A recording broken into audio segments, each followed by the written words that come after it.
Pero when it comes to the platforms, meron po bang pwedeng ibang magawa ang PNP Anti-Cybercrime Group na sila na mismo by themselves, kapag alam naman nila na obviously kakagawa lang panloloko, to take it down agad-agad para wala na pong maloko? Meron po ba kayong ganun?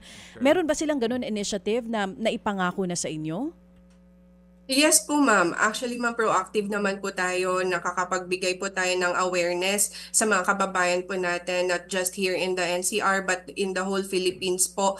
Continuous po yung ating collaboration sa media po, sa mga private and public sectors po, para malaman din ng mga kababayan natin kung ano mga recent na mga modus na ginagawa ng cybercriminals para hindi po sila mabiktima ng scam. And also po, regarding naman po doon sa mga post, pages, and groups naman po, kami po ay pag nakita namin through cyber patrolling, nire-request po namin yan for preservation of data para malaman namin, para kahit ma-deactivate man po yung account, meron po kaming mga data doon. And also po, nire-request po namin yan for takedown para maiwasan na din po na makapagbiktima pa ng maraming mga kababayan po natin. Mga kapatid, brothers and sisters, saan ka pa? Dito na tayo sa totoo.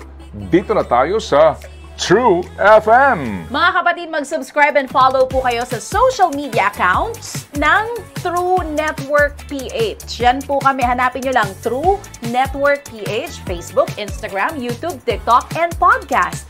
Mapa Apple or Spotify man yan, mahahanap nyo kami. Lahat ng mga napapanood at napapakinggan nyo po sa programa, nasa social media accounts namin yan. So, paano mga kapatid? See you sa social media!